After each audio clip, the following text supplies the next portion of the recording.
श्री विठ्ठल आणि धाराशिव कारखान्याच्या अनेक पदाधिकाऱ्यांनी दिल्लीमध्ये जाऊन राष्ट्रवादी काँग्रेस पक्षाचे राष्ट्रीय अध्यक्ष आणि सर्वेसर्वा शरदचंद्रजी पवार साहेबांची भेट घेतली आहे।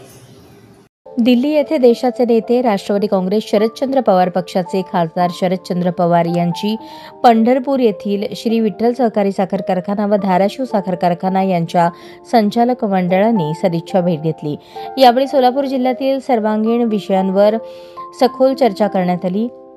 ऊस, केळी, द्राक्ष, डाळिंब, केळी, AI संशोधन यावर सविस्तर चर्चा करून पवार यांनी मार्गदर्शन केले। श्री विठ्ठल सहकारी साखर कारखान्याचे चेअरमन तथा माढा विधानसभा मतदारसंघाचे आमदार यांना व्हिडिओ कॉलद्वारे संपर्क करून मतदारसंघातील करत असलेल्या कामांविषयी तोंड भरून कौतुक केले। अधिवेशनामध्ये अभ्यासपूर्ण प्रश्न उपस्थित करत असेल याची नोंद देखील पवार यांनी घेतली। यावेळी खासदार शरद पवार यांनी आमदार पाटील यांचे कौतुक केले।